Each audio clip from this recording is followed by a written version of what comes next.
Now let's bring in Tam Alaza, who is the Deputy Managing Director at Bayelsa Development Investment Corporation, called BDIC. Thank you very much for coming. We appreciate your time.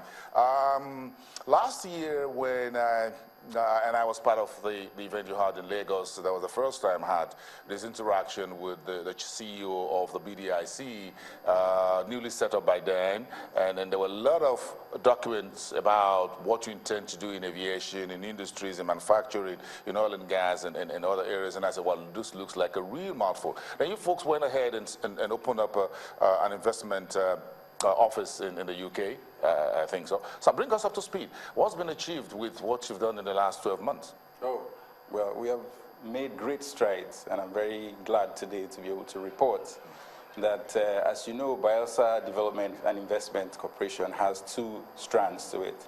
There's the development side of things, and there's also the investment side of things. And we're naturally here, our mandate really is to catalyze development, to diversify the economy, and bring about an increase, a growth in the wealth of Bayelsa, Bayelsans, and Bayelsa, the state itself.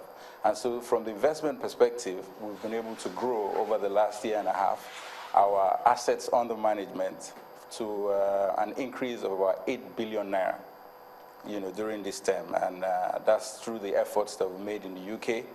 We made strategic investments in the UK, strategic investments in the US, also strategic investments here in Nigeria, Lagos in particular. What have you been investing in? Real estate mostly. We've been very lucky and good, not so much luck and some proper research, that we've been able to ride the wave of property values increase in the Western world, the UK and the US in particular. The properties that we acquired, distressed properties that we bought at deep discounts that have increased in value in this period. And the exchange rate, which we're all crying about right now, has also moved in our favor. Usually when you invest in assets that have some kind of fixed income or growth capability, the foreign exchange part of it, especially when your home currency is devalued, you have an increase. Currency, the dollar is high, so, yes. you're safe. Yes, does this look like, what you put in together, or what you've put together in Bayelsa, does it look like something like a sovereign wealth fund?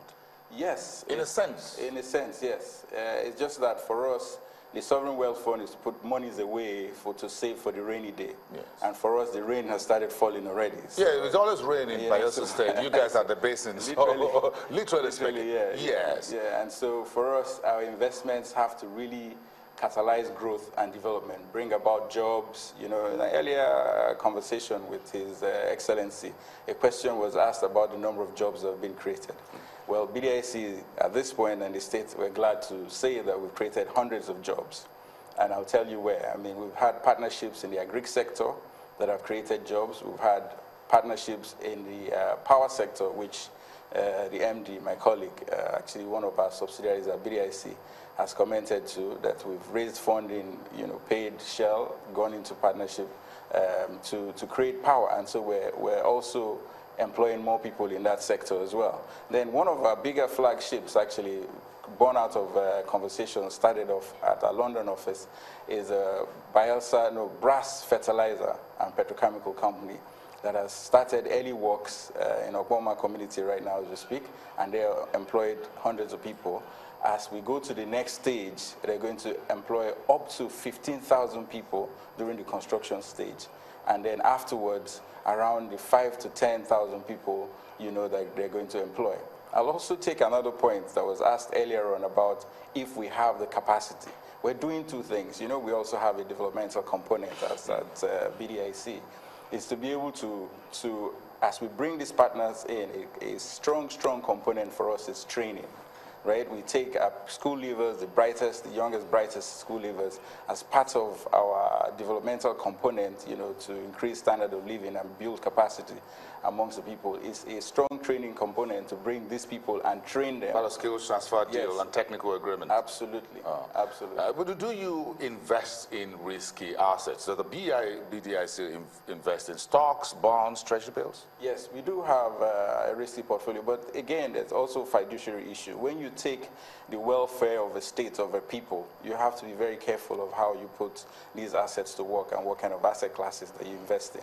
The idea is to minimize risks. You go for high growth, high impact areas that not only give you a return in terms of your assets, increase in asset value and dividends, whatnot, but also employ people, bring about training, bring about a real increase in GDP and standard of living in the locality, that is in Bayelsa itself. But speaking of the risky assets in the equity markets, we've sort of sold down a little bit. I mean, we saw the slide in the markets, and so we came out some and now reinvested in other sectors that we felt were a bit more real and more impactful on the local economy.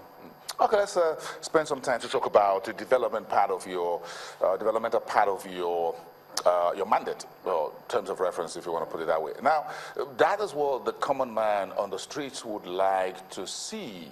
So you're investing in property in the UK, in the US, in Lagos, Abuja, and that is quite good. Property market, well, it's like gold.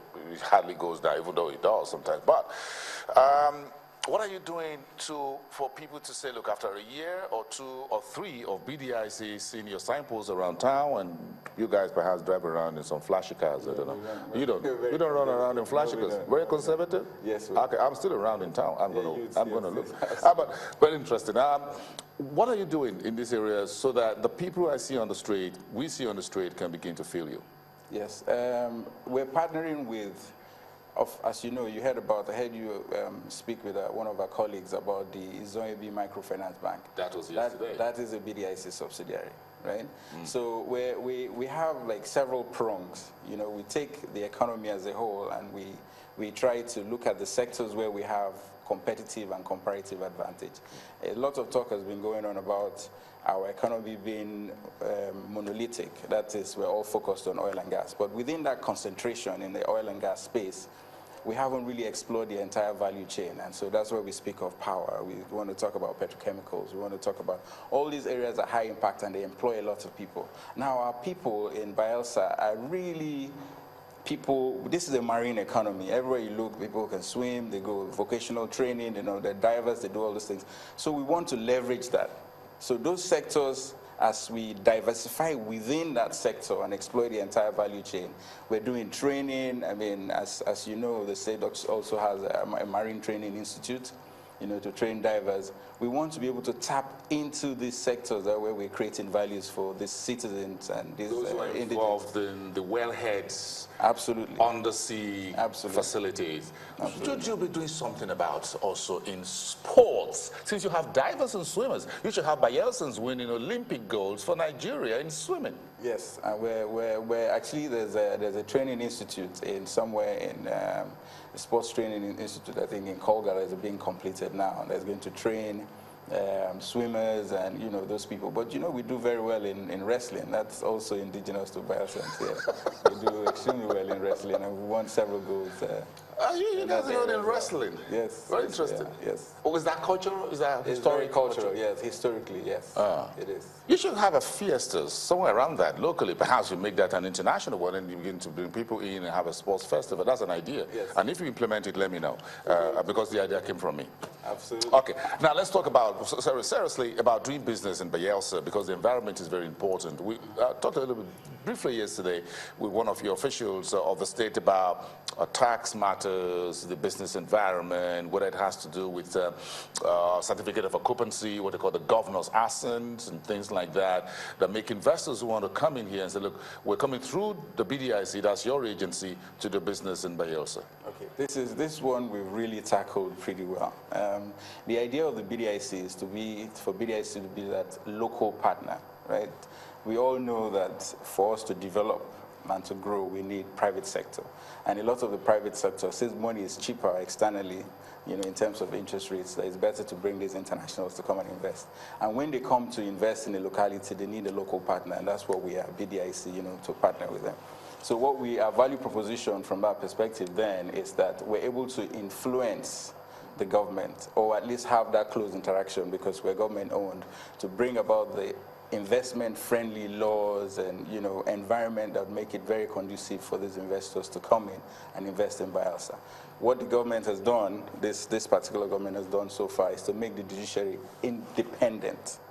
You know, most places know they still have to go to the central to get their memos approved, but that means they're going to be objective and they're going to be independent. We've streamlined that. We've also taken the tax regime and all the taxes and levies and standardized them and kept them clean. We've improved on security. We've criminalized kidnapping and all that cult activity because, you know, there's strict jail terms and people get prosecuted. In fact, in some cases, people might be killed for doing that, you know. So from that perspective, we've gotten security down pat, we've gotten rule of law, we've gotten the C of O process, obtaining your C of O and, you know, Land Use Act perfected. I think now we're shooting between 30 to 60 days and you get your C of O. So from that perspective, partnering with BDIC puts you in a unique position that we are also stakeholders in your business, right? So we'll not let that business go bad. And so from that perspective, we've recorded major successes across the different sectors. So in agriculture, we have a cassava company doing cassava for export. In the power sector, we have, he told you earlier on, my colleague, engineer Kemenabo, that we have agreements with Proton Energy. We're also trying to feed into that NIPP plant as well, you know, to be a co-investor. So we're doing that across, even in the industrial side of things. We have pharmaceutical company we're partnered with. And so we're just, you know, as much as possible, as we face the different sectors where, again, we have the comparative competitive advantage. All right, let's leave it at that for today. Thank you very much for coming, and I hope to see more of you in the months and in the years ahead. Thank you very much. Thank you for your time.